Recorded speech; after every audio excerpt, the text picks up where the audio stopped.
je pense qu'on peut commencer cette cinquième rencontre du cycle féminin. Et je vous souhaite à toutes et à tous la bienvenue. Pour rappel, Féminisme et Santé, c'est une série de rencontres qui ont lieu en France, au Burkina Faso, au Sénégal, avec plusieurs invités aux profils différents, issus de pays différents, avec des points de vue pluridisciplinaires. Et pour les nouveaux et les nouvelles arrivées, pardon, l'idée de ce cycle de discussion, c'est d'interroger, c'est de s'interroger sur beaucoup de choses.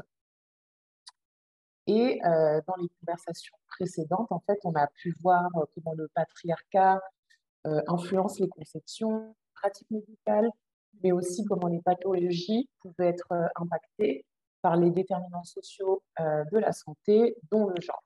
Et en fait, la santé mentale n'échappe pas du tout à ce constat-là.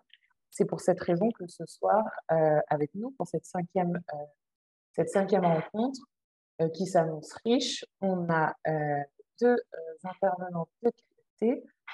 Julienne Zongo, qui est une activiste féministe burkinabé, engagée depuis plus de 20 ans dans le développement communautaire et dans le milieu associatif pour la promotion des droits humains des femmes et des filles.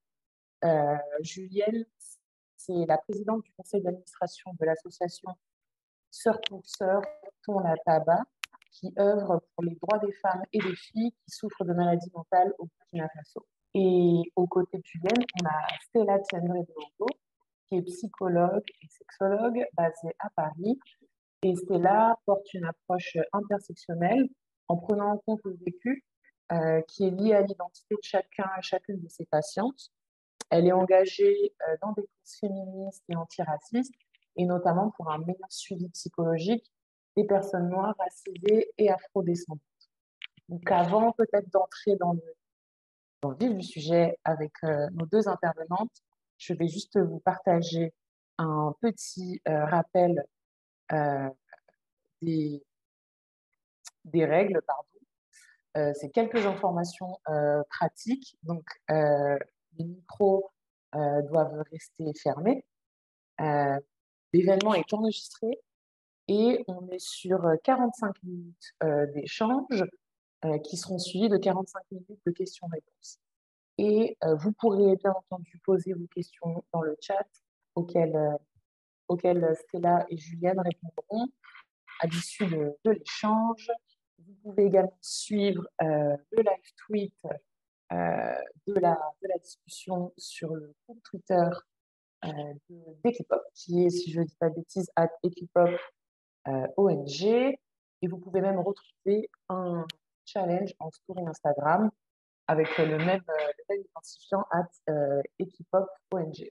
Juste avant de laisser la parole à Stella et Julienne, je vais laisser la parole à nos 6 étudiantes de lycée. Et toi? Bonjour, bonsoir à toutes et à toutes. Donc, nous sommes 6 étudiantes en Master 1 de stratégie internationale et de diplomatie à l'ISIT. L'ISIT, donc, en fait, pour faire simple, c'est une grande école de communication et de management interculturel qui a noué un partenariat avec Paris Panthéon-Assas, que vous connaissez sûrement. Et donc, dans le cadre de notre projet de recherche appliquée en 4e année, nous collaborons avec Equipop, donc en tant que consultante junior, afin de poursuivre ce cycle de conférences qui s'intitule Féminisme et santé. Donc, chacune d'entre nous se sent concernée par ces thématiques. Nos convictions ainsi que nos vies personnelles nous ont logiquement amenés à travailler sur ce projet. Donc, au nom de Lucie, Manon, Mathilde, Clara, Alice et Héloïse, nous vous souhaitons la bienvenue à notre première conférence autour de la santé mentale et vous souhaitons une bonne soirée.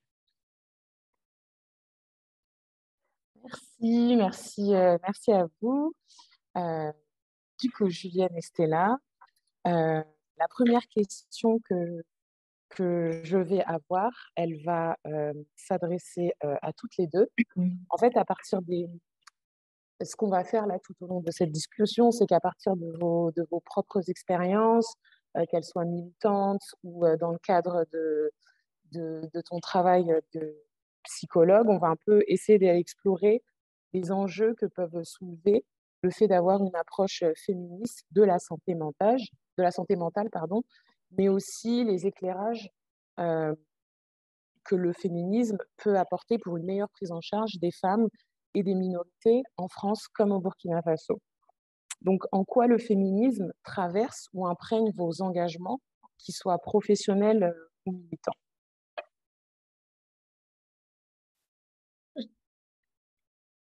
Qui veut commencer, Juliane? Est-ce que tu veux commencer?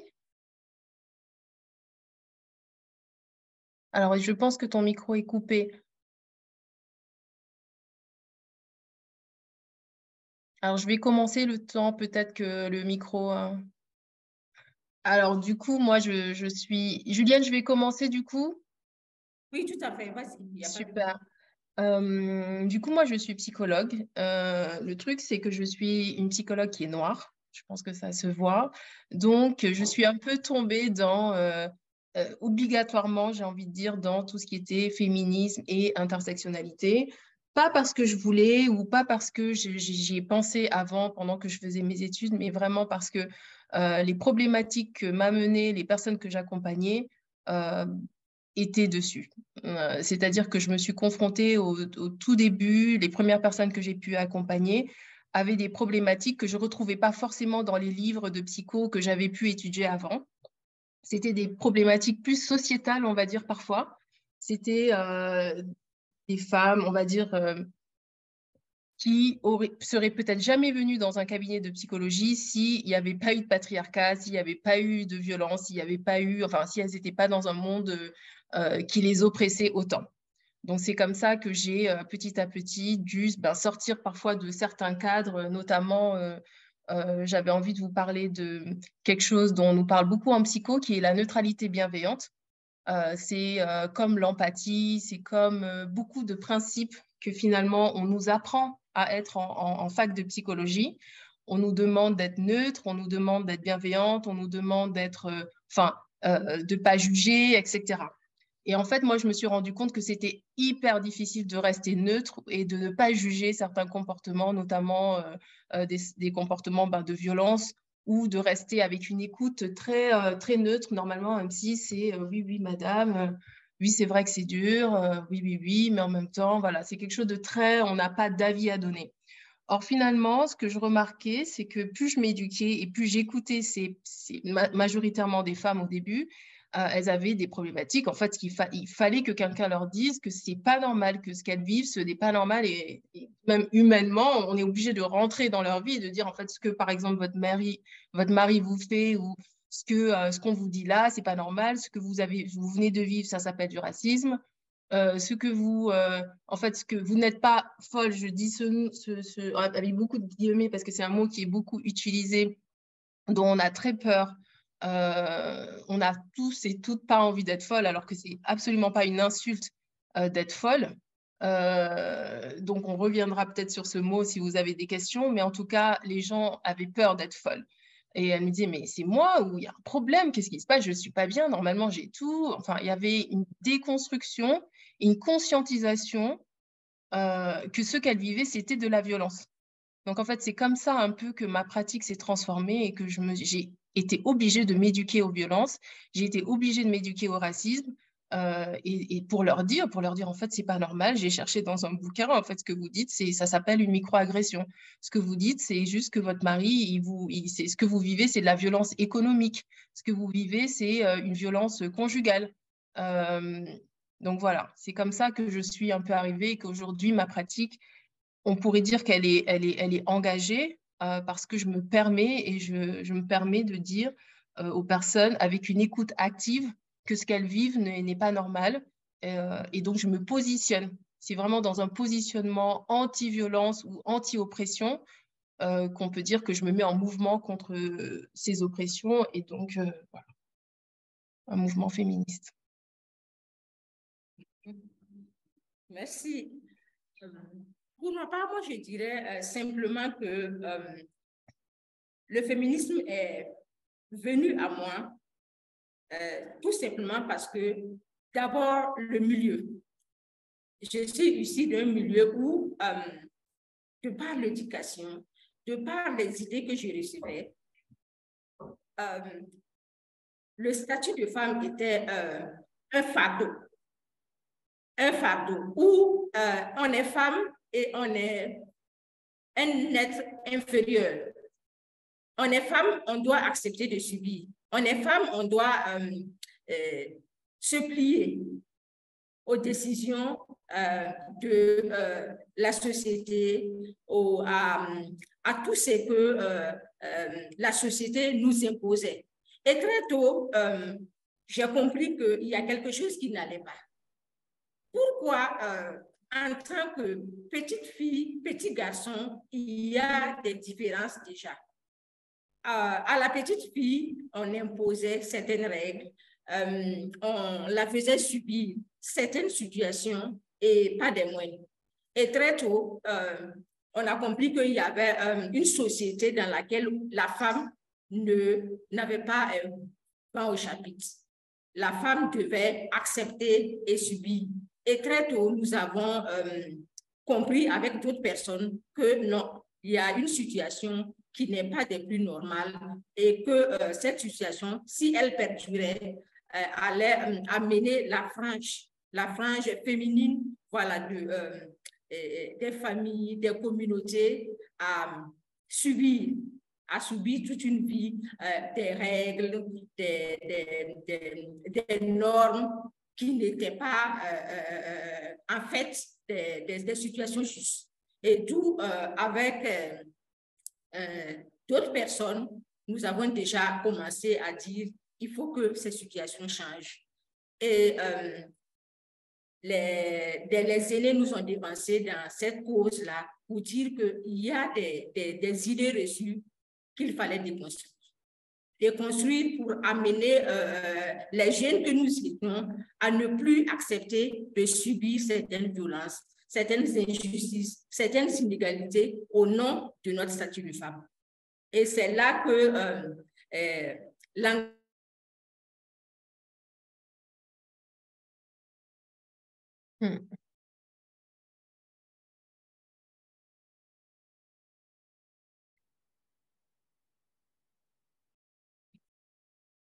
Est-ce que Stella, tu m'entends? Je ne sais pas si c'est Oui, affiché, je t'entends. affiché Je du pense côté que de Julienne. ouais, c'est chez Julienne que Ben ça on va. figé.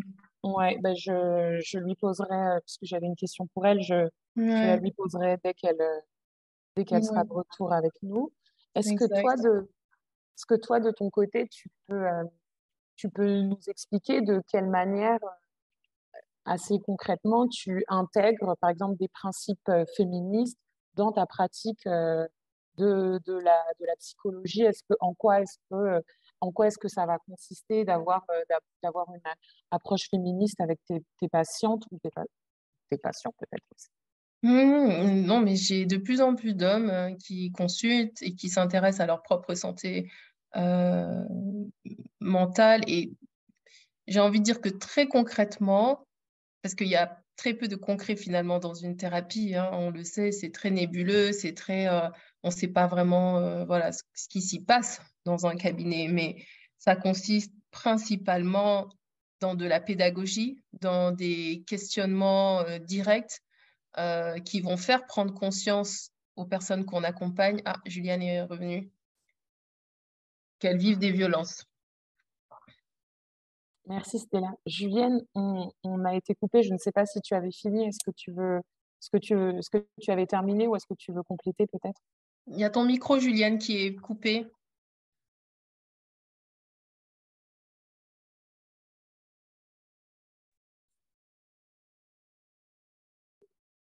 c'est bon? Ouais. Mon micro, c'est bon? Ok, ça marche. Voilà, je disais que j'avais fini mon développement.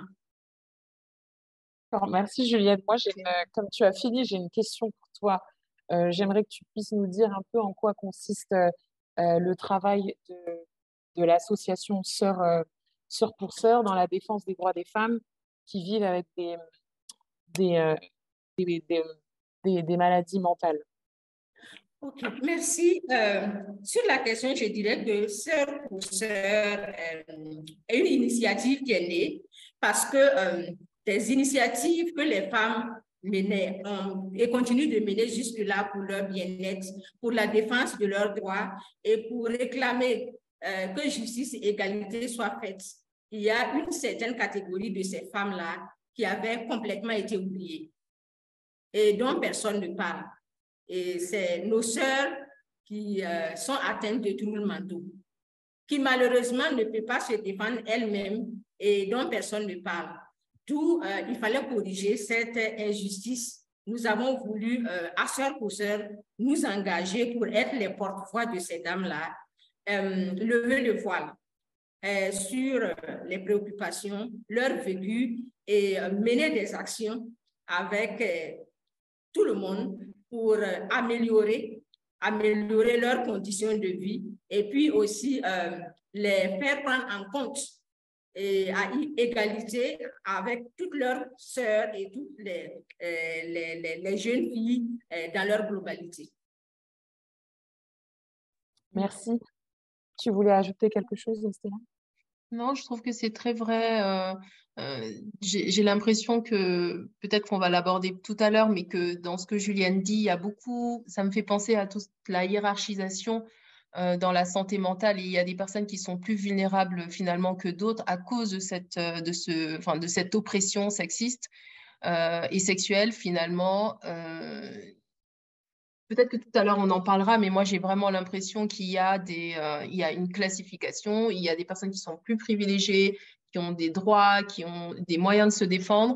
Et puis, petit à petit, on arrive aussi à des personnes qui sont de plus en plus vulnérables et on tombe dans les publics que nous, on accompagne, qui sont les femmes noires, les femmes racisées. Et se rajoute à ça, plus elles vont avoir, par exemple, un trouble psychiatrique, plus elles vont être vulnérables. Plus elles vont faire partie d'une classe sociale défavorisée, plus elles vont être vulnérables.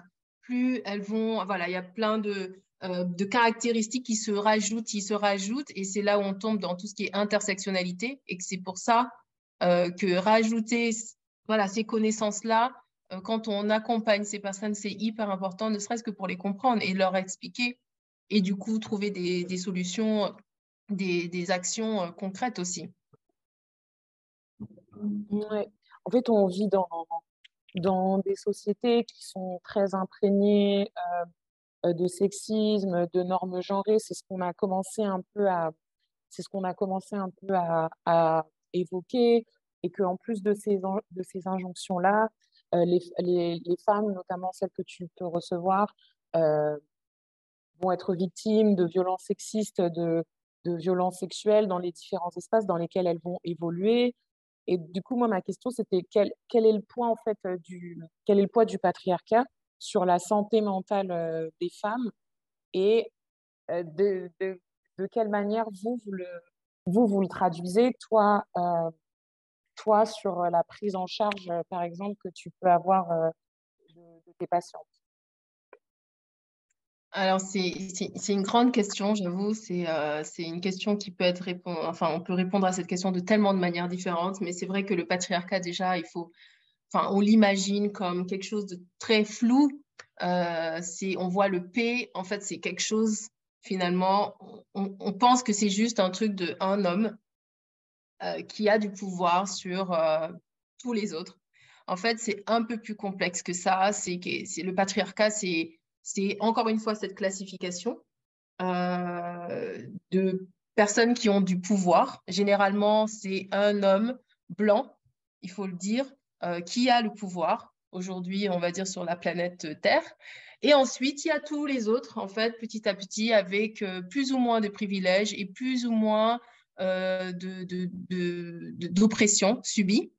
Et moi, j'accompagne donc les personnes donc, qui sont finalement au bas de cette hiérarchisation, qui sont les femmes noires, quel que soit où elles vivent, quel que soit l'endroit où elles vivent, qu'elles vivent à Kuala Lumpur, qu'elles vivent en Jamaïque, ou qu'elles vivent à Paris ou à Dakar, quel que soit leur âge, le patriarcat va s'infiltrer de manière très différente, que ce soit, comme Julienne le disait tout de suite, dans l'enfance. Une fille, ça doit être comme ça. Un garçon, ça doit être comme ça. Les différences, les jouets qu'on offre aux enfants, les couleurs, le rose c'est pour les filles, les garçons, le bleu c'est pour les garçons. Une fille c'est gentil, elle dit oui à tout et le garçon ne pleure pas, il est dur, il a le droit de se mettre en colère, etc., etc. Parce que ça c'est un vrai homme. Tous ces concepts de masculinité toxique qui s'infiltrent déjà j'allais dire dès le matin, mais oui, dès le plus jeune âge et qui vont continuer en fait, que ce soit à l'adolescence, au moment des règles, où on va dire aux filles, bon maintenant tu as tes règles, tu rentres à la maison, tu joues plus avec les garçons, et qui vont être sexualisées aussi à ce moment-là, et qui vont être presque punies d'être des femmes, que ce soit à ce moment-là aussi les garçons qui vont aussi voilà, avoir une série d'injonctions différentes de celles des filles. Et ensuite, à l'âge adulte, quand on rentre dans le mariage, l'injonction à se marier ou l'impossibilité de se marier, peut-être qu'on en parlera aussi tout à l'heure, au moment de la grossesse aussi, ce sont des moments où on voit encore plus comment le patriarcat pèse sur les femmes et comment être une femme devient un fardeau quand les enfants arrivent, les charges domestiques. Jusqu'à la vieillesse, les mamies qui gardent les enfants et qui disent que c'est à elles, encore une fois, de garder les petits-enfants et qui, jusqu'à la fin, on voit que le patriarcat s'infiltre dans nos vies. Et oui, il faut vraiment qu'on se mette en mouvement contre. Bon, je ne veux pas parler plus parce que j'imagine que peut-être il y a des... Juliane, tu veux rajouter quelque chose ou... Oui, pour dire que c'est la même situation que nous vivons. Dès l'enfance, la fille est éduquée pour subir, pour obéir, pour se taire. Et en grandissant, c'est des oppressions qu'elle subit. Elle subit des oppressions jusqu'à l'âge adulte. Dans le foyer, c'est la même situation. Elle vit des injustices, des inégalités, des violences. Et c'est la porte ouverte à des éléments déclencheurs pour dire à ces troubles mentaux-là. Complètement. Julienne, j'ai une question pour toi. En fait, une question qui est arrivée un peu suite à la lecture d'un article dans lequel tu interviens. Je vais lire l'extrait pour tous les participants et participantes. Et puis, je te pose la question juste après.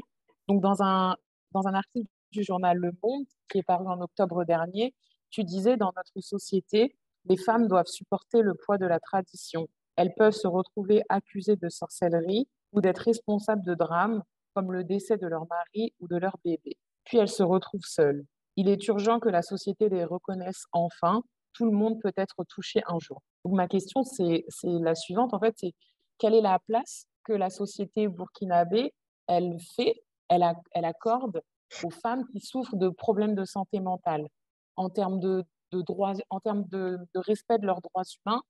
Où est-ce qu'on en est et est-ce qu'elles font face à des préjugés ou à une stigmatisation spécifique? En plus d'être femme, est-ce que le fait d'être une femme qui souffre de maladie mentale, est-ce qu'elles vont être stigmatisées de manière spécifique? Est-ce que c'est quelque chose que toi, tu as pu observer?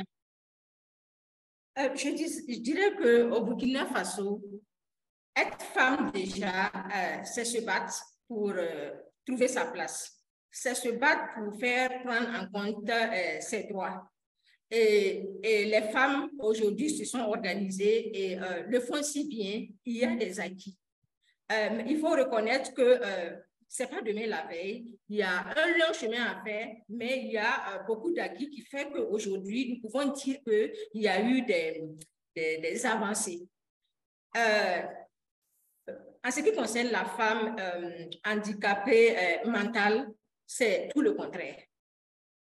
Tout le contraire parce que ces femmes, c'est à la limite si on ne les reconnaissait pas en tant qu'individus.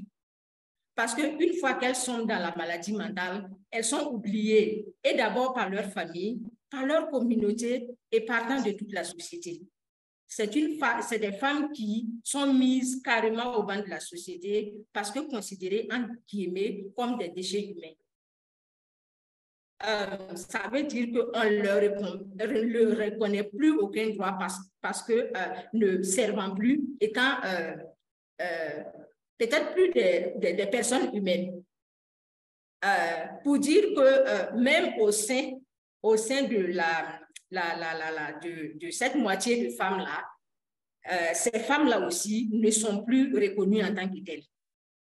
D'où notre combat pour que ces femmes-là, qui hier, aujourd'hui, étaient mères, sœurs, épouses pour les uns et les autres, et oubliées dans la maladie, quittent ce carcan-là.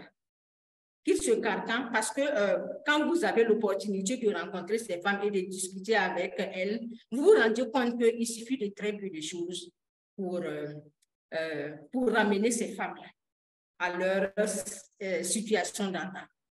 Mais la société fait de ces femmes-là des déchets et malheureusement, ce sont des personnes qui peuvent souvent être reprises pour qu'un certain nombre de conditions soient remplies, un certain nombre aussi d'attitudes aussi soient adoptées à leurs égards. D'où dire que ces femmes-là ont des droits. Bon, je crois que pour le moment, c'est trop dit. On ne leur reconnaît aucun droit. Merci, merci Julienne.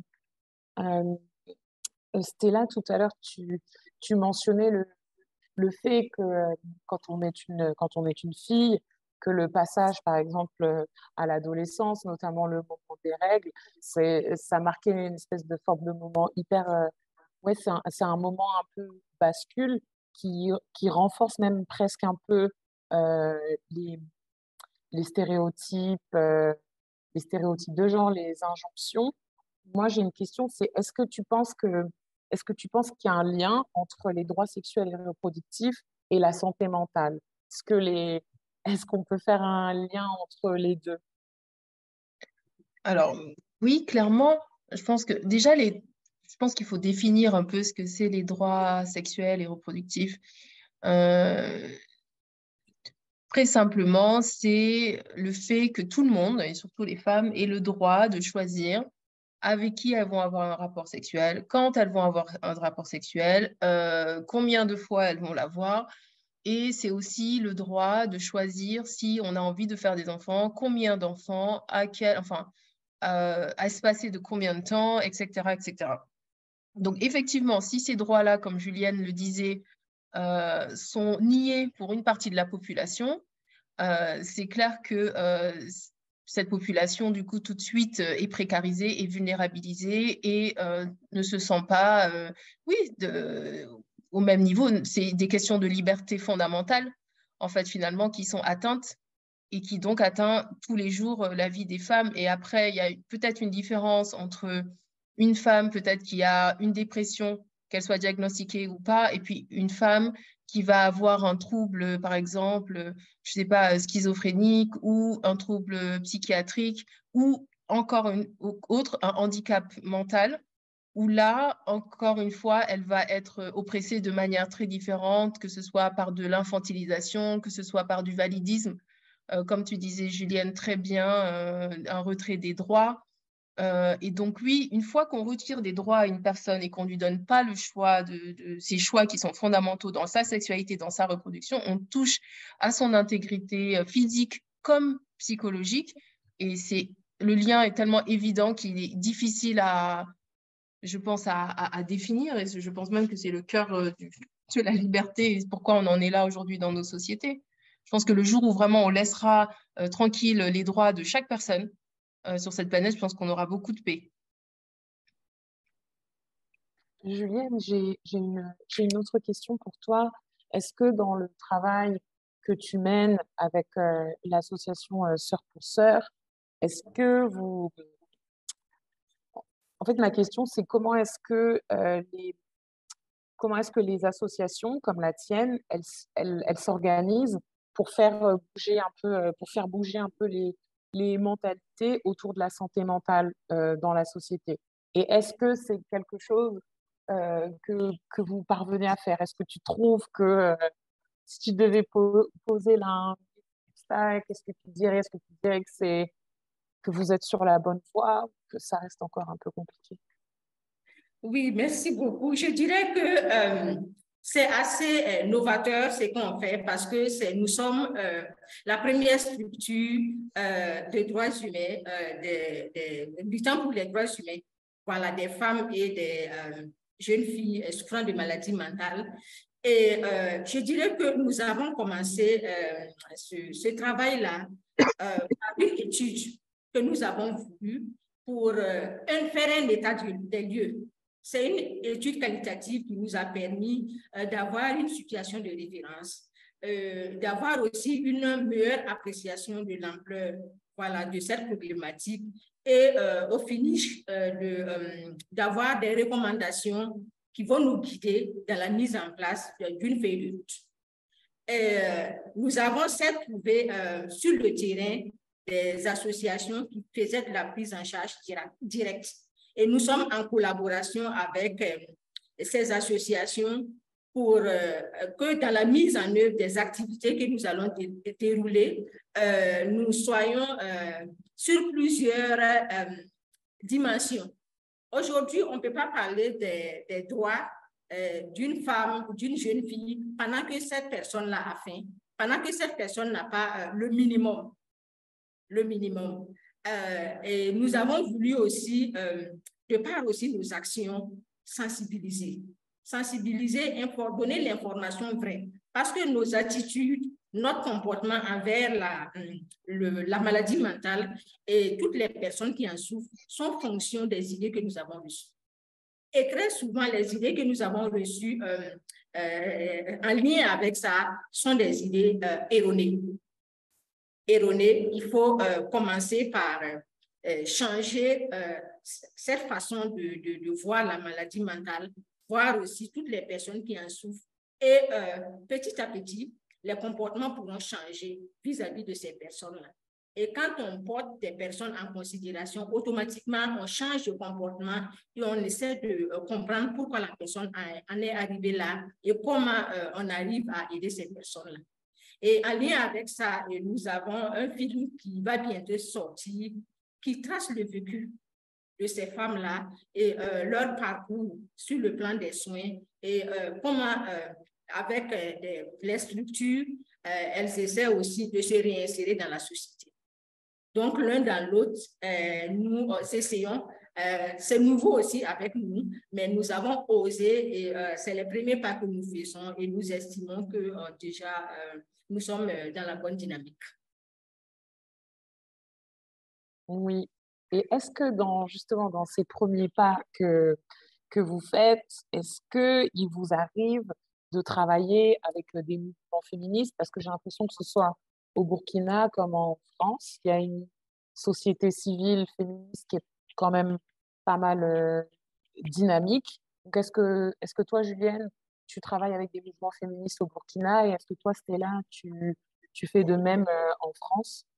Oh oui, bon, au Burkina, d'abord, il y a eu des associations féministes que nous avons approchées. Et l'année passée, il y a eu la mise en place d'un collectif féministe auquel nous avons adhéré, convaincus qu'on ne peut pas travailler dans ce domaine-là sans cette approche féministe-là. Aujourd'hui, moi, je suis convaincue que si je peux aujourd'hui parler de ce qui ne va pas, parler des droits, revendiquer des situations plus favorables, c'est parce qu'à un moment, le féminisme a permis que nous en soyons là.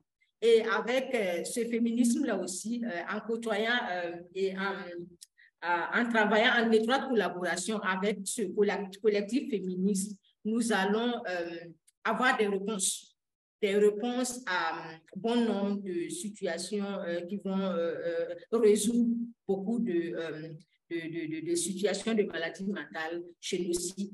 J'ai nommé les femmes et puis les jeunes filles souffrant de maladies mentales.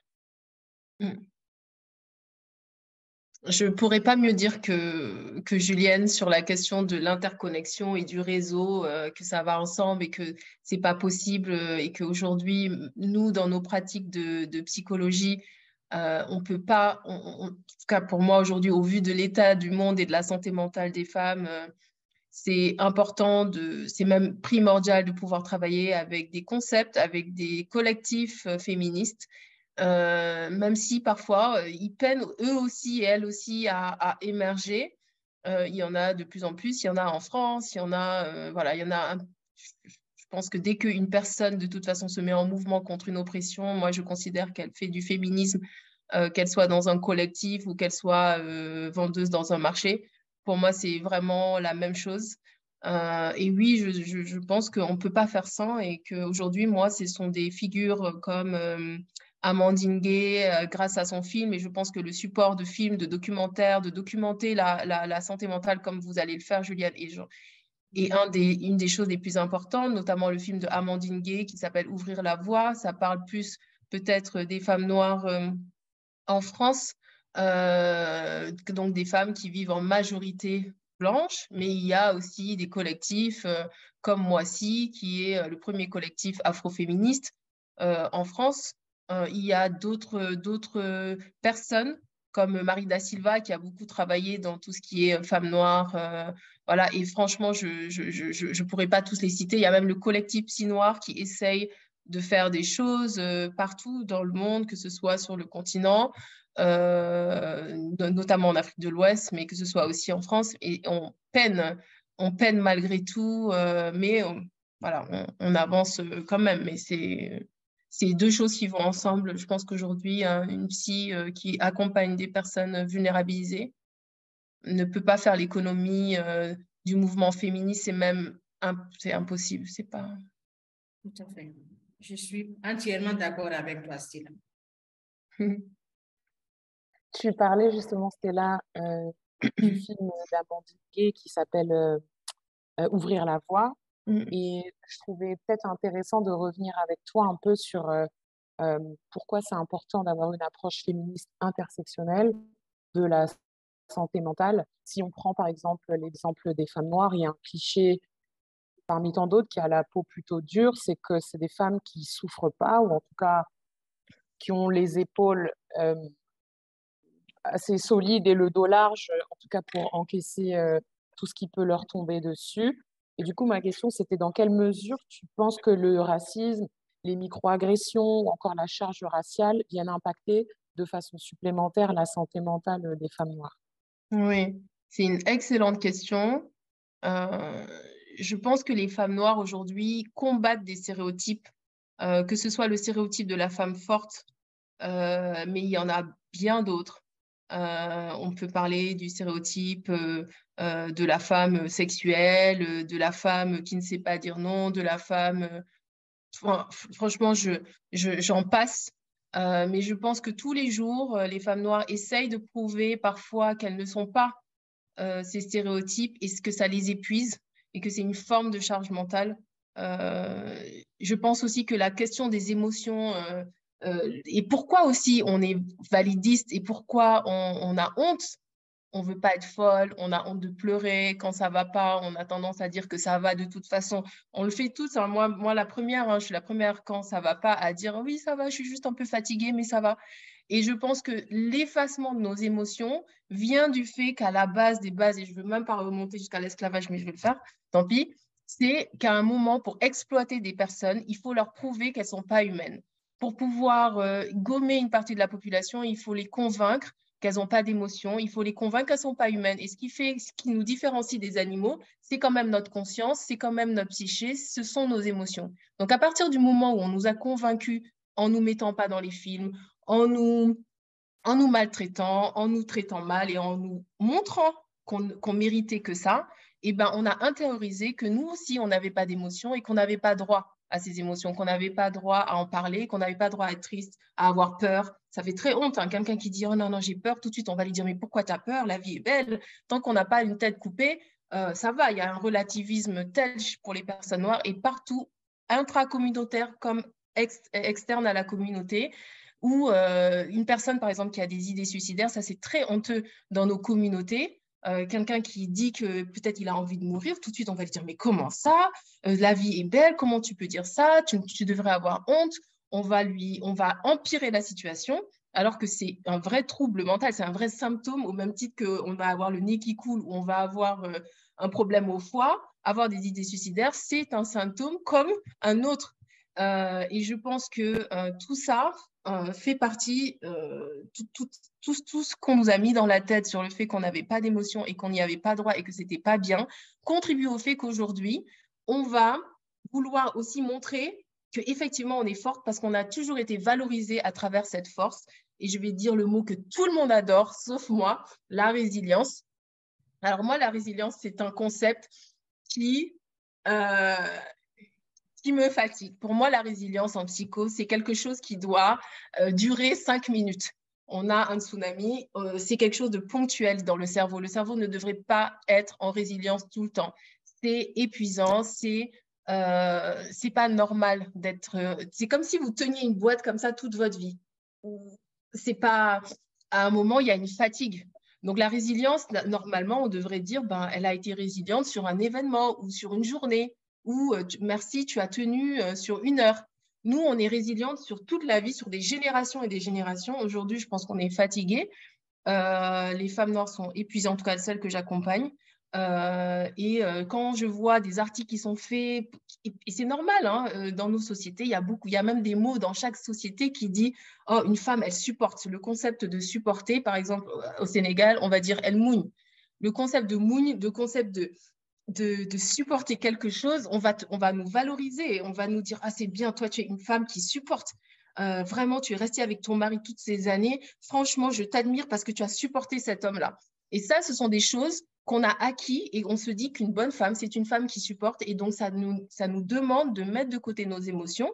Mais les émotions, c'est comme si on se disait, bon, on n'a pas besoin d'une partie de notre corps, par exemple le cœur, et puis on le met de côté, ou bien notre foie ou un des reins. Bon, j'ai pas besoin d'un de mes reins, je le mets de côté, c'est pas grave. Les émotions, elles sont vitales, elles nous aident à fonctionner et plus on va les mettre de côté, plus on va se déshumaniser. Donc là, on est dans une ère où les femmes noires commencent à se réhumaniser, se disent qu'elles n'ont pas à tenir aussi bon que ça, se dire qu'elles n'ont pas à supporter. Voilà, elles sont en train de casser un peu, en tout cas de redéfinir ce que c'est la résilience pour elles. Voilà, Merci, Stella. c'est clair. Ouais, merci. Je vais passer la parole à Julienne, mais juste avant, je voulais vous partager une anecdote parce que ce que tu as raconté sur l'effacement des sentiments, ça m'a fait en Lingala, qui est une langue qui est parlée en République démocratique du Congo. Il y a une expression qui existe et qui dit Kanga Motema. Et Kanga Motema, si je le traduis en français, ça veut littéralement dire serre ou ferme ton cœur. Et en fait, c'est une expression hyper genrée. C'est quelque chose qu'on dit qu'à des femmes dans des contextes hyper particuliers. Ça va être dans des contextes où elles vont avoir des soucis, par exemple, dans leur vie de couple. C'est souvent, en fait, dans ce domaine-là. Et c'est très marrant que ce soit une expression qui leur soit adressée uniquement qu'à elles. Donc, ça me faisait penser à ça, ce que tu disais. Julienne, je ne sais pas si tu voulais rebondir sur ce que Stella a partagé. Je partage tout ce qu'elle a dit pour c'est bon. Ok, merci. Moi, j'aimerais peut-être finir, en tout cas, clôturer là l'échange entre vous deux avec une question qui vous a adressée à toutes les deux. J'aimerais savoir en quoi le féminisme, notamment dans le fait que ce soit dans son caractère sorore, collectif, fait du bien à la santé mentale des femmes. Je n'ai pas bien compris ta question. Oui, en gros, ma question, c'est les approches, tout ce dont on a parlé un peu pendant toute la discussion, toutes les approches féministes qu'on peut injecter, Stella, dans son travail, et toi, Julienne, en te rapprochant d'organisations féministes pour mener ton combat pour une meilleure prise en charge des femmes avec des maladies mentales. En quoi, en fait, le féminisme, eh ben, il fait du bien, néanmoins, il fait du bien à la santé mentale, pardon.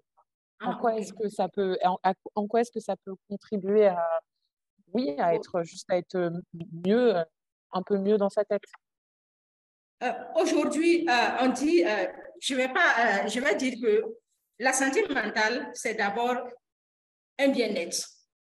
C'est d'abord aussi le fait de pouvoir s'épanouir. Et aujourd'hui, grâce au féminisme, grâce au féminisme, les femmes peuvent, de façon décomplexée, dire ce à quoi, par quoi elles sont en train de passer. Aujourd'hui, les femmes osent dénoncer les injustices. Aujourd'hui, les femmes osent dire non quand elles ne veulent pas. Aujourd'hui, on dit ça, c'est pas bien, ça, je ne vais pas le vivre. Ça aussi, je ne suis pas inférieure parce que je suis femme. Aujourd'hui, on peut dire ce qu'on pense, agir librement et de façon aussi décomplexée. Moi, je crois que n'eût été ça, j'ai envie de dire qu'on aurait un plus grand nombre de femmes qui allaient sombrer dans la maladie mentale. Parce qu'il y avait tellement d'oppression, il y avait tellement d'injustice, il y avait tellement d'égalité, il y avait tellement de violence que les femmes vivaient et n'eût été cette possibilité d'extérioriser, de se décharger, de dénoncer, ça aurait été la catastrophe. Et est-ce que tu as un exemple, Julienne, toi, un exemple positif d'un événement qui t'a marqué, qui t'a positivement impacté sur la santé mentale des femmes ou leur prise en charge, quelque chose tiré peut-être de ton quotidien ou de ton expérience avec l'association? Quelque chose qui s'est bien passé. Qui c'est un exemple. Je dirais que nous avons dans les collaborations de travail que nous avons avec les structures de prise en charge, rencontré dans une de nos rencontres des femmes qui, au sein de ces structures-là, ont commencé à, comment on peut dire ça, pouvoir se décharger de leur fardeau. Des femmes qui compris que leurs enfants ne devaient pas leur être enlevés parce qu'elles ont rencontré d'autres femmes dans le centre de prise en charge de personnes malades mentales qui ont leurs enfants. Du coup, elles ont commencé à réclamer leurs enfants parce qu'elles en avaient et ça leur a été enlevé. Donc, ça m'a permis de comprendre que, il y a des situations qui peuvent amener les femmes à s'ouvrir, à réclamer, à pouvoir aussi, n'est-ce pas, dire, voilà, dire leurs sentiments. Et puis, ça les aide dans leur processus de guérison. Et moi, ça m'a fait du bien. Et j'ai compris que il suffit vraiment souvent de très peu de choses pour que ces femmes-là puissent être récupérées et retrouver leur situation de personnes avec santé mentale adéquate. Je te laisse la parole, Stella. Alors pour moi, je pense que tout ce qui est collectif, tout ce qui est sororité est bien évidemment importante. Je pense que les fois où j'ai pu voir que c'était très important pour les personnes, c'est lors de groupes de parole. Les groupes de parole, quand on voit que les femmes se voient entre elles et qu'elles voient qu'elles ne sont pas seules, je pense qu'il y a une notion de force qui est donnée parce qu'on n'est plus toute seule et qu'il y a une mise en commun des ressources où on peut voir qu'en fait, si elles l'ont fait, nous aussi, et si elles pensent que c'est pas normal, peut-être que nous aussi, on peut penser que c'est pas normal. Et puis si elles, voilà, donc ça, c'est la première notion, c'est le fait de se voir qu'il y a dans la communauté. Mais il y a aussi une deuxième chose qui est l'organisation. Je pense que s'organiser concrètement, notamment pour tout ce qui est autonomie financière, je pense que c'est un des moyens où la communauté aussi est importante et permet de se mettre ensemble pour réfléchir à des actions concrètes pour aller mieux.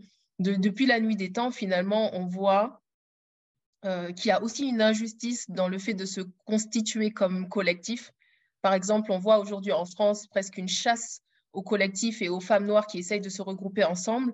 C'est vraiment très dur parce qu'on les critique, c'est vraiment une chasse. Moi, je dirais, il n'y a pas de racisme, il n'y a pas d'oppression, donc en fait, vous n'avez pas le droit de vous regrouper. Depuis la nuit des temps, comme je disais tout à l'heure, il y a ce chapeau qui est un peu l'homme blanc, et ensuite, il y a tous les autres, femmes blanches, hommes noirs ou hommes racisés, femmes racisées, et hommes racisés et femmes racisées. Et entre femmes blanches et hommes noirs, il y a eu souvent dans l'histoire, en matière de droit, ils étaient souvent soit égaux en termes de droits, ou l'un a eu des droits, par exemple le droit de vote aux États-Unis, où les hommes noirs ont eu le droit de vote avant les femmes blanches. Et donc, petit à petit, ils se sont, voilà. Mais à la fin, on voit toujours qu'il y a les femmes noires. Et aujourd'hui, les femmes noires ont eu du mal à se regrouper, au même titre que, par exemple, les femmes blanches avaient eu besoin de se regrouper, de former leur milieu, de former leur organisation féministe, comme le planning familial en France, pour s'organiser et se mettre en mouvement contre le patriarcat. Et je pense qu'aujourd'hui, nous, encore une fois, c'est compliqué de se réunir, c'est compliqué de créer cet entre-nous, parce que en haut, il y a toujours des personnes qui râlent et qui se sentent oppresseurs et qui n'acceptent pas de remettre en question des privilèges, de remettre en question, voilà. Donc moi, je suis OK pour les collectifs, mais je suis aussi OK de parler de qu'est-ce que toutes ces autres personnes aussi autour qui détiennent des pouvoirs et des privilèges vont faire aussi. Qu'est-ce qu'elles remettent en question? Comment elles s'organisent pour se voir? Comment elles s'organisent pour lâcher un peu de leur pouvoir? Comment elles s'organisent pour se remettre en question? Parce qu'en fait, finalement, tout ce qu'on dit là, c'est vrai et c'est extraordinaire. Julienne, franchement, le travail que vous faites est assez soufflant. Mais le truc, c'est que c'est toujours nous, finalement, au bas de bas, à s'organiser. Les autres aussi doivent aussi faire leur webinaire et se dire, bon, écoute, on est des hommes blancs. Franchement, on a commandé le monde et fait plein de choses. Qu'est-ce qu'on fait aujourd'hui pour changer tout ça? Et j'ai hâte qu'on en arrive là. J'ai hâte de voir leur remise en question. Voilà. Ça ne changera pas si c'est que nous, quoi. Oui, c'est là, j'ai envie de dire que ce n'est pas demain la veille. C'est vrai. Malheureusement. C'est vrai. Merci Stella, merci Julienne pour ces échanges très riches, mais c'est pas fini. On va enchaîner avec une quarantaine de minutes d'échanges avec les participantes et les participants qui nous ont posé des questions dans le chat que je veux vous poser, et puis vous pourrez y répondre dans l'ordre que vous le souhaitez. J'ai une première question qui est pour toi, Julienne. Donc, on a une participante qui revient sur ce que... Alors, je suis pas sûre que ce soit Julienne, mais qui parle de neutralité bienveillante. Je crois que c'est Stella qui avait parlé de ça. Et donc, la question, c'est est-ce que tu as des références de ces travaux pour une lecture? Pas forcément, c'est même pire que ça, c'est pas forcément des références qui parlent de la remise en question de la neutralité, mais quand on va dans le code de déontologie et l'éthique psy, donc si on fait une recherche sur Google, on peut trouver ce qu'il faut pour un psy, et donc c'est parmi tous les autres critères, empathie, non-jugement, bienveillance et neutralité bienveillante. Donc, et d'autres choses, bien sûr, éthique, mais c'est dans les concepts, dans le code de déontologie psycho, quoi. Merci. Julienne, j'ai une autre question. Alors, comment est-ce qu'on pourrait arriver à travailler avec, je ne suis pas sûre, je vais dire comme c'est écrit, avec les Africains féministes pour qu'ils vous soutiennent? Du coup, j'imagine avec des hommes, c'est ça? Oui. Je dirais que il y a des hommes qui sont, si je peux m'exprimer ainsi, peut-être aussi féministes que les femmes. Il y a des hommes qui ne sont pas pour l'oppression, l'injustice, l'inégalité, les violences, voilà, dont sont victimes les femmes. Et du coup, ces hommes-là sont prêts à accompagner. Et il y en a, c'est sœur pour sœur, mais il y a des hommes qui nous accompagnent et qui font un travail des plus impeccables dans notre, comment on peut dire ça, chaque jour, dans la prise en charge, dans toutes les activités que nous menons, des hommes qui, dès le début, ont cru en la lutte que nous menons et qui nous accompagnent. Je crois que ça s'est fait naturellement. Voilà, on n'a pas eu besoin quand même d'aller les sensibiliser, tout ça. Ils ont épousé la cause parce qu'ils estimaient qu'elle était noble et voilà, et comment ils nous accompagnent au quotidien dans ce que nous faisons. Merci Julienne. Est-ce que toi, Stella, tu veux dire peut-être un mot pas obligatoire sur l'implication des hommes dans le mouvement? Moi, ça rejoint ce que je disais tout à l'heure sur la remise en question des privilèges. Et je pense que tous les hommes n'ont pas que des privilèges, hein. Si on parle des hommes noirs, je pense qu'eux aussi subissent beaucoup d'oppression et doivent prendre soin d'eux aussi. Et pour moi, être féministe, c'est se mettre en mouvement contre une oppression. Donc, à partir du moment où un homme se met en mouvement, oui. Après, il ne s'agit pas de dire je suis féministe ou moi je fais la vaisselle à la maison. On voit aussi beaucoup ça. Il y a beaucoup d'hommes qui pensent que la normalité, je garde mon enfant, je suis au parc, je promène mon enfant. Voilà, c'est ça, c'est un peu la normalité. Donc, on est encore, je trouve, il y a encore du boulot. Mais ils sont en train de s'occuper de leur propre santé mentale, ils sont encore en train d'accepter qu'eux aussi ont des émotions. Et qu'ils ont le droit à... Plus eux seront aussi bien, plus aussi ils auront l'espace de remettre en question des choses. C'est un système, en fait, c'est tout un système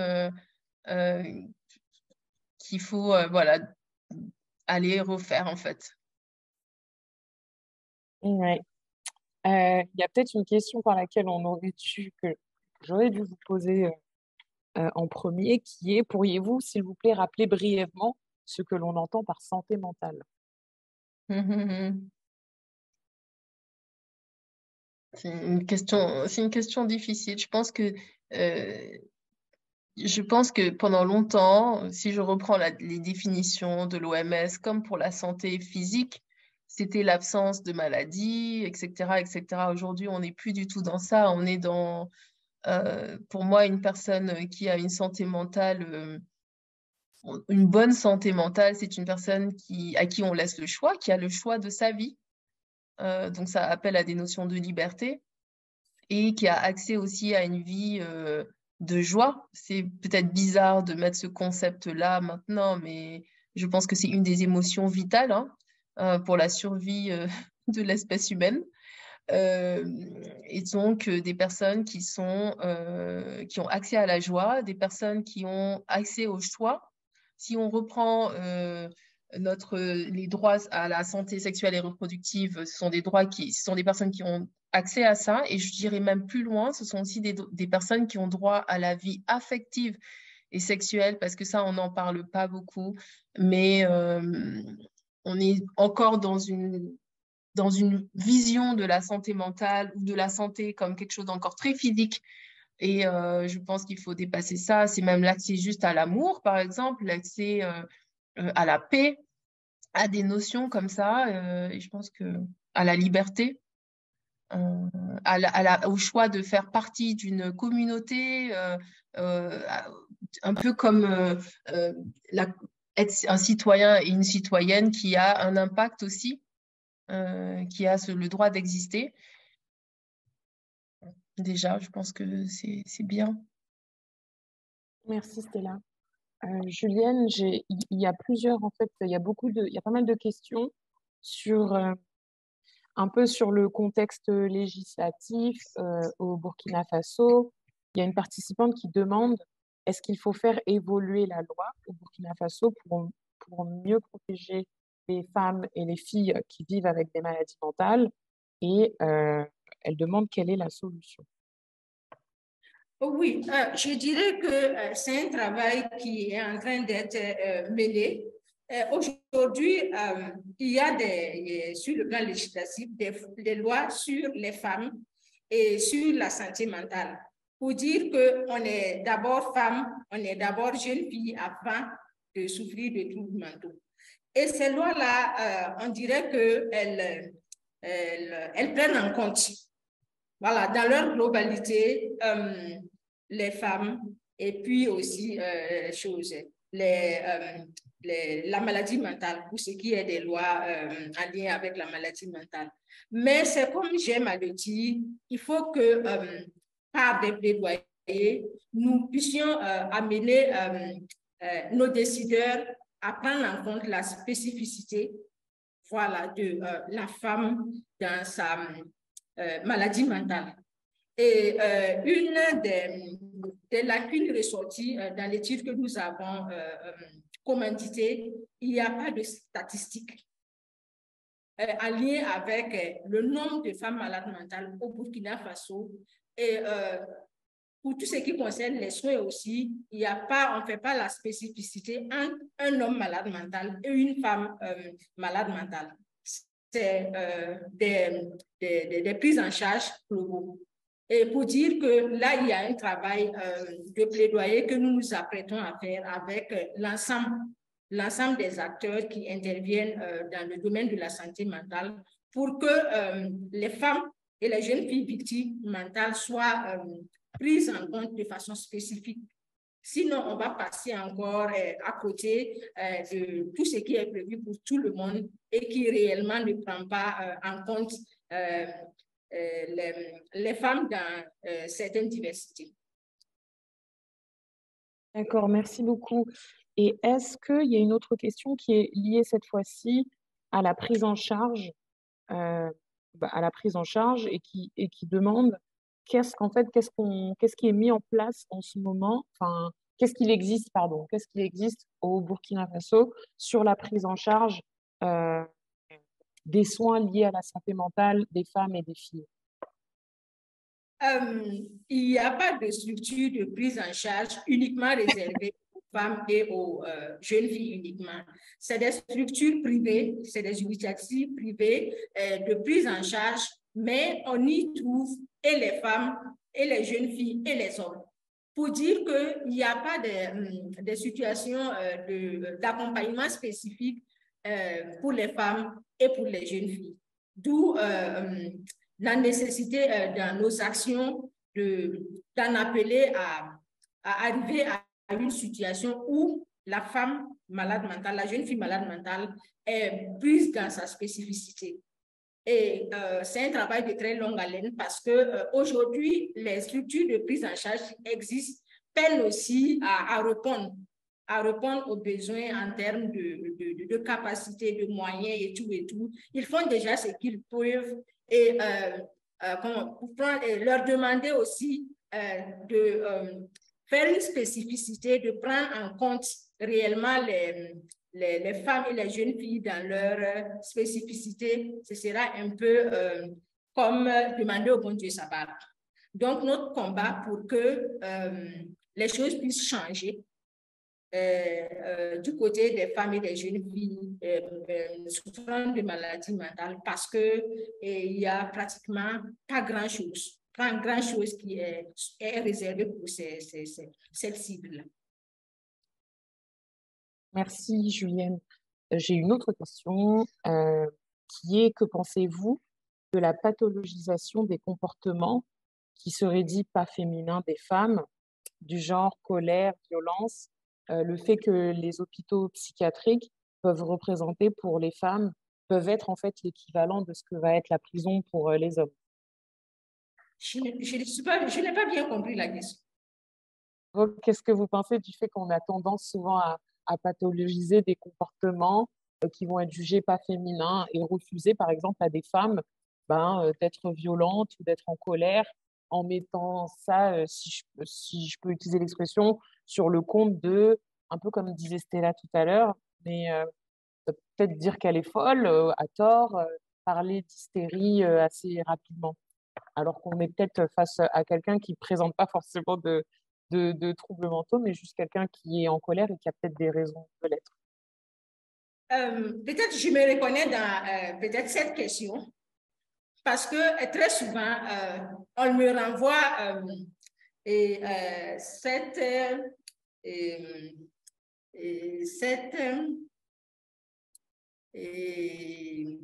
ce commentaire-là que je suis beaucoup plus directe, je suis extrémiste dans mes propos et on me dit souvent que je ressemble à ma cible, à la cible de Sœur pour Sœur, pour dire que, en quelque sorte, bon, on me met dans le même lot que ces femmes-là. Moi, je dis c'est des clichés. Des clichés parce qu'on est femme, on n'a pas droit à avoir des comportements tranchés, à avoir des comportements excessifs. Je crois qu'il y a encore un travail à faire parce que, encore aussi, les femmes ne doivent pas être ci. Les femmes ne doivent pas être ça. Ça veut dire que partout où on se trouve, il y aura à travailler pour nous débarrasser de ces clichés-là et faire évoluer la mentalité des uns et des autres sur ce point-là.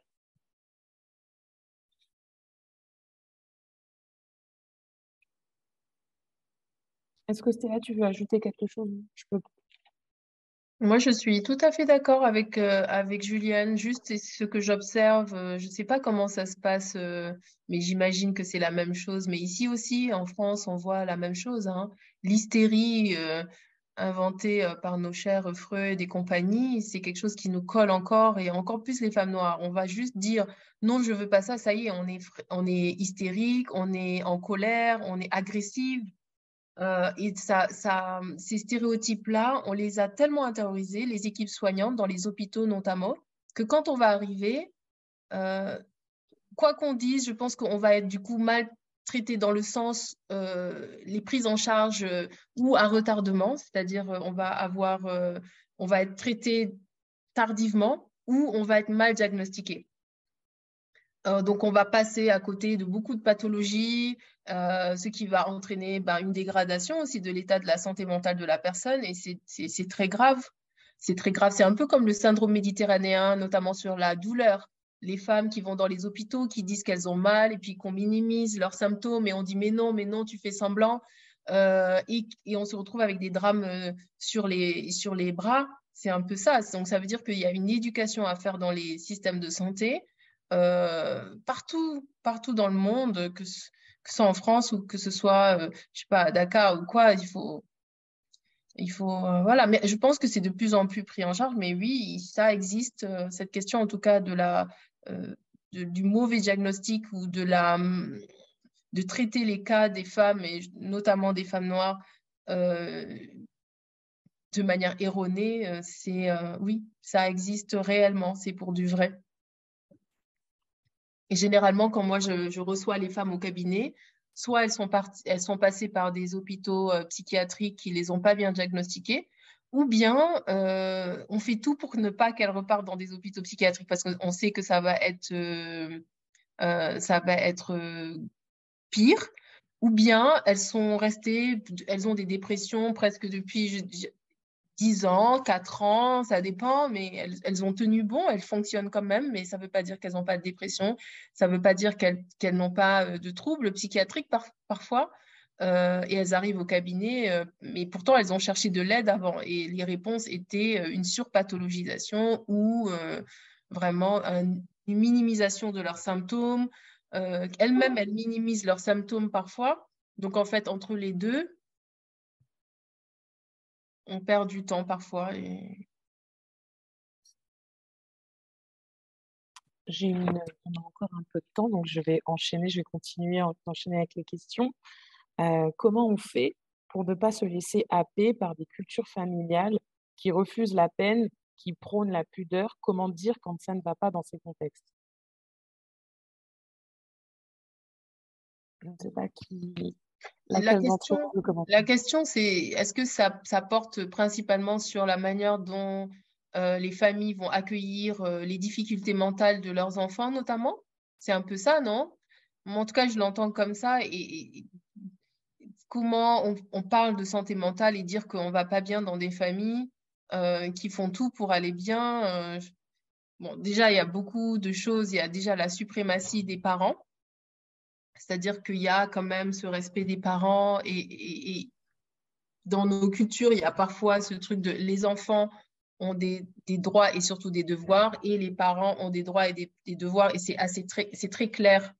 Et dès qu'on sort de ça, normalement, c'est un peu compliqué. Et dire à son parent que ça ne va pas, moi, je sais qu'il y a beaucoup de personnes qui n'y arrivent pas parce que les réponses obtenues sont des réponses un peu mais qu'est-ce que j'ai fait pour que tu sois comme ça? Donc, il y a une culpabilisation des parents. Ils ont peur d'avoir fait quelque chose. Donc, tout de suite, ils ont tendance à taire les mauvais sentiments de leurs enfants.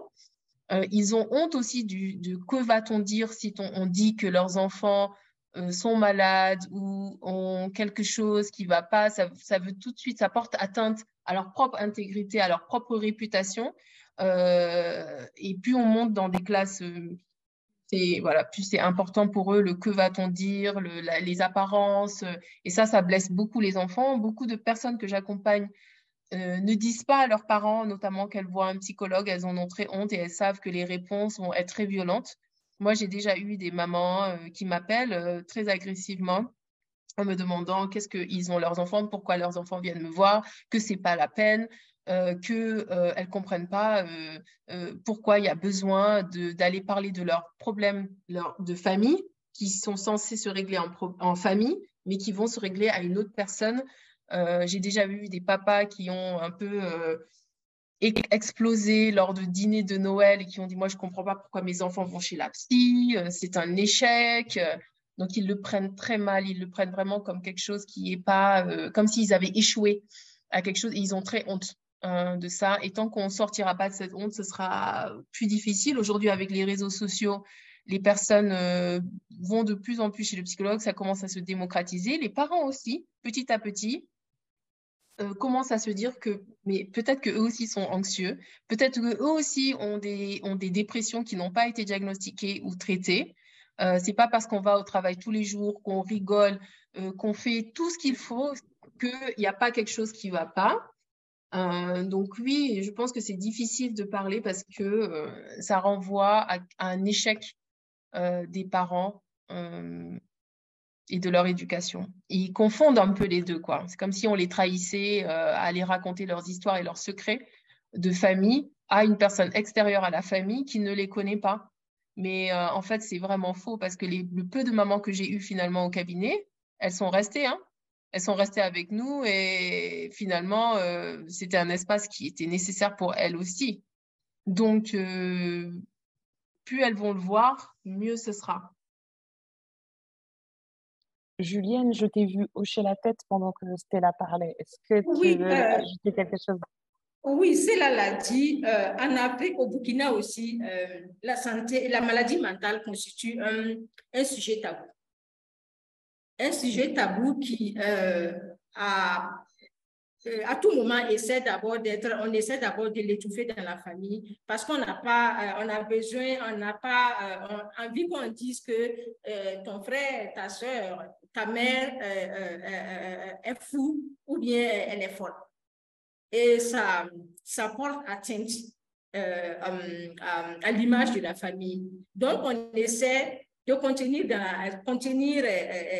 cette situation au sein de la famille, de se dire qu'on peut gérer, ça va passer tout et tout, jusqu'à ce que ça prenne des proportions inquiétantes et que on est obligé maintenant de chercher de l'aide auprès des médecins et des spécialistes. Et je dirais même auprès de choses, par exemple, on va dire les marabouts, les structures traditionnelles. Et on est d'accord. En fait, et moi, je n'ai pas de jugement sur ces structures traditionnelles. Le truc, c'est que parfois, ça retarde vraiment, ça empire les symptômes. Parfois, les parents ont tellement honte que ce qu'ils vont faire, c'est qu'ils vont attribuer l'état de santé mentale à quelque chose qui est extérieur à eux, c'est-à-dire un mauvais sort ou quelque chose sur lequel eux, ils n'avaient pas de maîtrise, c'est-à-dire ou Dieu ou quelque chose de maléfique ou le regard des autres. C'est un peu ce qu'on appelle le locus de contrôle externe, c'est-à-dire qu'ils vont attribuer cette affection mentale à quelque chose qu'ils ne maîtrisaient pas. Et donc, pour le traitement, ils vont continuer à penser de la même manière, c'est-à-dire qu'ils vont aussi attribuer le traitement de cette maladie à quelque chose d'externe à eux qu'ils ne maîtrisent pas, comme des choses traditionnelles avec des concoctions. Et encore une fois, c'est pas le problème. Le problème d'utilisation pour des pathologies avérées, c'est qu'à un moment donné, les personnes ont besoin de traitement, elles ont besoin de soins, elles ont besoin d'espace de parole. Et que ce n'est pas adapté. On a vu des personnes revenir, on les envoie au village, elles reviennent, et en fait, les symptômes sont pires, ou c'est aussi d'autres violences aussi là-bas.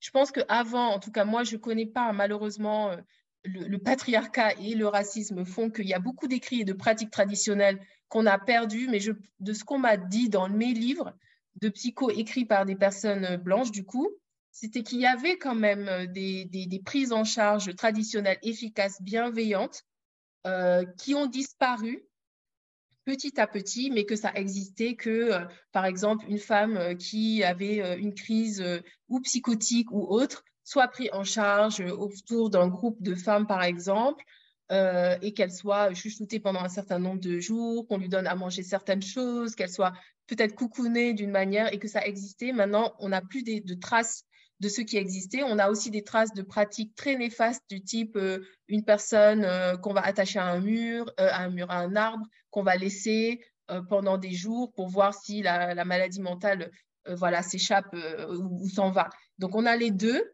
On n'a plus de traces, en tout cas, moi, je ne les ai pas. Elles existent sûrement quelque part, mais aujourd'hui, en tout cas, je sais que ça fait du mal à des personnes qui sont envoyées dans des villages, qui sont ramenées quand elles vont bien, et après, il y a une autre crise, elles sont renvoyées au village, et c'est des allers-retours. Il n'y a pas de pire, il n'y a pas de mieux.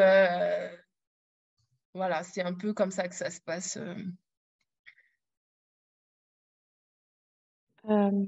Il y a une question, Stella, on me demande où se trouve ton cabinet. Je pense que c'est à Paris. Oui, c'est à Paris. C'est à Paris. Et Julienne, il y a une question spécifiquement pour toi. On demande comment est-ce qu'on peut faire pour vous aider, donc toi et l'association, du mieux possible depuis Paris en étant une femme blanche. Aujourd'hui, il y a des actions que nous menons et à travers des activités de sensibilisation et d'information, des plaidoyers. Et nous sommes en train de conclure notre feuille de route qui va nous mener sur plusieurs années, notamment 3 ans, sur des activités de formation, d'accompagnement aussi des structures de prise en charge, de plaidoyer, et tout ce paquet d'activités-là, au bout des 3 années prochaines, nous croyons vont permettre de faire évoluer, un tant soit que les conditions de vie de nos cibles, les femmes et les filles malades mentales, changer d'abord le regard de la société sur ces personnes-là, changer notre comportement à travers ces parcours auprès de ces personnes nécessite de forte sensibilisation, de forts plaidoyers. Et si nous sommes accompagnés dans ce sens-là pour mener ces actions-là, nous disons, Stella l'a dit, c'est un pari, nous parions que les lignes vont bouger certainement. Merci Julienne. Et il y a donc Claudine qui a posé cette question et qui de coup demande, elle, depuis Paris, peut-être concrètement, qu'est-ce qu'elle peut faire? Aujourd'hui, nous avons besoin d'appui financier pour mener nos activités. Pour mener nos activités, il y a le film dont je vous parlais qui doit être, dont le tournage est bouclé et le lancement sera fait. Mais après le lancement, il faut que ce film soit vu par des milliers de personnes. Nous l'avons voulu un outil de plaidoyer et de sensibilisation, et pour le vulgariser, il faut des moyens financiers que nous recherchons pour que le plus grand nombre à l'interne et à l'externe du Burkina soit vu, et que la situation de ces femmes et de ces jeunes filles-là soit connue, et puis ce serait un début de solutionnement aux situations difficiles qu'elles vivent. Merci beaucoup Julienne. Je vais peut-être finir avec 2 questions, dont une pour Stella. on demande, en fait, tu sais, un peu plus tôt dans la discussion, tu as parlé je crois que c'est une expression utilisée au Sénégal. Et donc, quelqu'un demande en fait ce que ça signifie. Ça signifie, j'ai dit le mot mougne. Mougne, c'est supporter. Et il y a un mot mougne en tout cas à chaque fois que j'ai eu à parler avec des personnes, en tout cas d'Afrique de l'Ouest et même d'Afrique centrale, il y avait le même mot dans chaque pays qui dit une femme qui supporte. C'est vraiment un adjectif. Donc je suis sûre que si on faisait un jeu et que chacune regardait voilà, comme l'a fait Tara, on va trouver un mot comme ça qui dit une femme forte, une femme qui supporte. Et qui est valorisé au travers de cette résilience-là. C'est vraiment un compliment quand on vous dit « Ah, tu as mougne », ça veut dire que vraiment, tu as supporté quelque chose qui était normalement dur à supporter, mais ta valeur dépend de cette capacité à supporter pour une femme. C'est ta définition. Je sais pas si j'ai répondu. Oui, non, en tout cas, moi, je trouvais ça clair. La dernière question vous est adressée à toutes les deux. Pensez-vous que les violences sexistes, racistes, patriarcales sont le terreau pour des troubles spécifiques de santé mentale ou ces violences sont-elles des facteurs de risque, mais pas forcément différents d'autres facteurs? Je vais laisser Stéphane commencer. Oui, la première partie de la question concerne est-ce que le fait de vivre dans un monde oppressif, en tout cas oppressant, crée des troubles mentaux spécifiques? J'ai envie de dire pas spécifiques, mais est-ce qu'il crée des troubles mentaux? Oui. Après, ça dépend pour chaque personne. Quelle est quelque part la manière de décompenser de chaque personne? Il y a des personnes, quand elles vont mal, elles vont faire une anxiété, d'autres vont faire une dépression, d'autres vont décompenser en psychose et vont faire une schizophrénie ou autre. Tout dépend de comment, voilà. Après, c'est quelque chose qui se crée aussi au fur et à mesure des années. Donc, je dirais oui. Est-ce qu'il y en a des spécifiques? Moi, je dirais peut-être la dépression. Si je devais dire quelque chose, c'est peut-être la dépression et surtout l'anxiété, les troubles anxieux, le stress des minorités. Ça, ce sont des troubles spécifiques au patriarcat, aux oppressions en général. Hein. Toutes les minorités vont avoir un certain type de stress. Que ce soit les minorités raciales, les minorités de genre, les minorités justement neuroatypiques, les minorités dans les corps, toutes les personnes qui vont avoir des corps neuroatypiques, les personnes qui vont être grosses, les personnes qui vont être petites, les personnes qui vont être grandes. Le monde a quelque chose à dire sur chaque petite particularité. Pour faire très simple, si on n'est pas un homme blanc, blond, environ entre 40 et 50 ans, on sort de la norme. Voilà. Toutes les autres personnes, à part cette tranche-là, voilà, souffrent. Voilà. Si je veux être très simple, et toutes les autres vont du coup essayer de rattraper les privilèges de cette norme-là. Donc, est-ce qu'il y a des troubles spécifiques? Non, mais en tout cas, tout le monde est à la course à la liberté, aux privilèges, comme cette petite tranche qui constitue la norme. Donc ça, c'est la première partie. Et la deuxième partie, c'était un peu plus complexe. Tara, est-ce que tu veux bien parce qu'il y avait quand même... La relire, donc la deuxième partie demandait du coup si les violences sexistes, racistes et patriarcales étaient des facteurs de risque, du coup pour, j'imagine, développer des troubles mentaux. Ouais. Ben oui, je pense qu'on a répondu du coup à la question. Ouais. Je dirais oui, complètement. Moi, je vais dire que je ne vais rien ajouter à ce que Stella, qui est professionnelle de la question, a dit. Je dirais que quand on fait face à n'importe quel type de pression et n'importe quel type de violence, quand c'est pas... à un certain moment, on n'a pas du soutien, on n'est pas accompagné, on n'est pas suivi, forcément, à un certain moment de la vie, on va développer des troubles mentaux. On parle même de traumatisme. Hein. On parle notamment de traumatisme racial. De plus en plus, on se bat pour que ce soit reconnu et que ce soit inscrit dans des livres de psychiatrie comme le DSM-5, qui est le gros dictionnaire de tous les troubles. On se bat pour que ce soit inscrit là, mais il y a un vrai traumatisme lié au fait de faire partie d'une minorité. C'est un traumatisme, et qui dit traumatisme dit anxiété, anxiété d'exister, peur de prendre sa place, le sentiment de jamais être à sa place, de pas compter. Et du coup, ça donne tout un tas de comportements spécifiques. On pourrait faire la journée type d'une personne minorisée. C'est un jeu vidéo d'horreur, hein. C'est terrible mentalement. Moi, je ne peux pas parler vraiment, même si j'ai grandi au Sénégal, je ne peux pas parler de la journée type d'une femme ou d'une jeune fille, on va dire Afrique de l'Ouest. Par contre, la jeune fille ou femme noire en France, elle sort de chez elle, c'est très compliqué. Il y a une survigilance à tout, elle doit faire attention à tout, elle doit être très polie, elle doit raser les murs.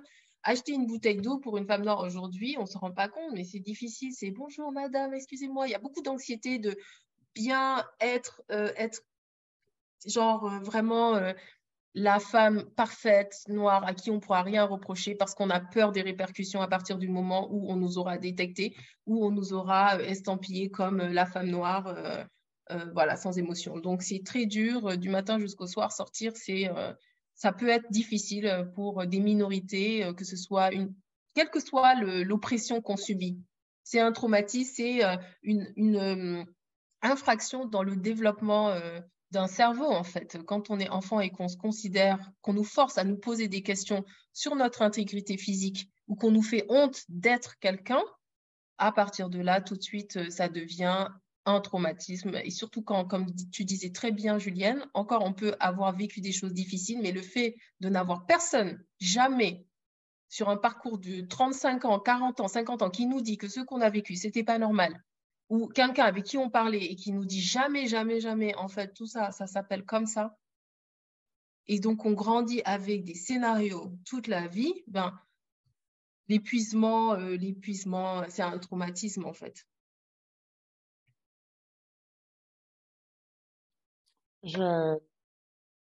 Avant peut-être qu'on clôture cette cinquième discussion, est-ce qu'il y a un dernier mot peut-être que vous voulez partager, et Julienne et Stella, avec l'ensemble des participantes et participants?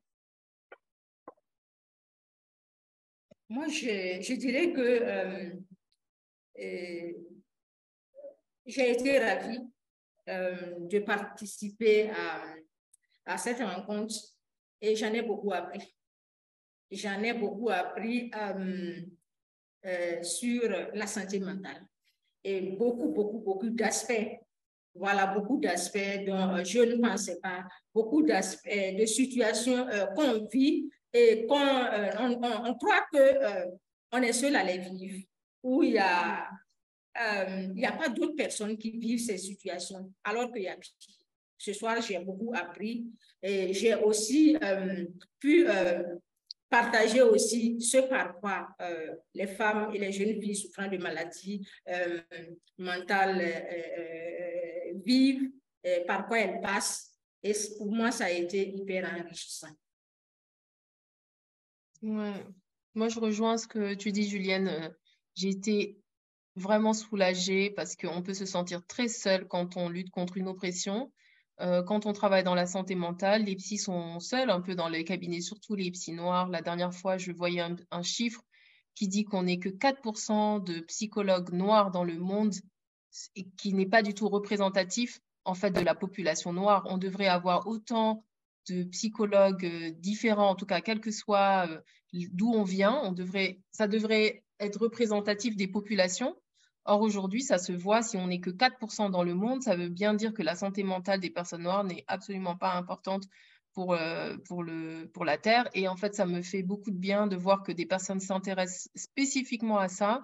Et je me sens beaucoup moins seule. Et pour les participantes, participants,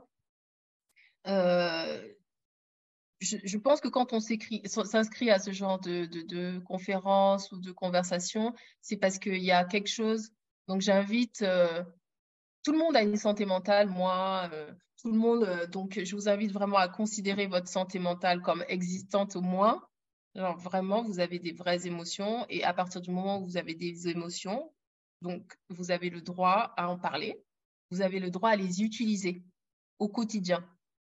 Vraiment, si vous avez peur, c'est qu'il y a une raison. Si vous êtes en colère, c'est qu'il y a une raison. C'est que quelqu'un vous fait du mal. Si si vous êtes triste, c'est que vous êtes en train de perdre quelque chose. Si vous êtes joyeuse, c'est qu'il y a quelque chose de l'ordre voilà, de la liberté qui est là. Et je vous invite du coup à les reconnaître. Merci à toutes les deux. C'est moi qui vais profiter de mon dernier tour de parole pour vous remercier d'avoir accepté l'invitation, d'avoir pris le temps d'échanger avec nous. Je tiens aussi à remercier les étudiantes qui nous ont aidés sur l'organisation de cette 5e conversation et à toutes les participantes et participants.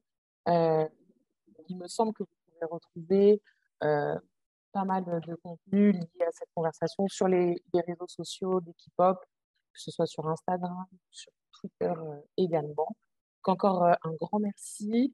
Merci à tout le monde et à très bientôt.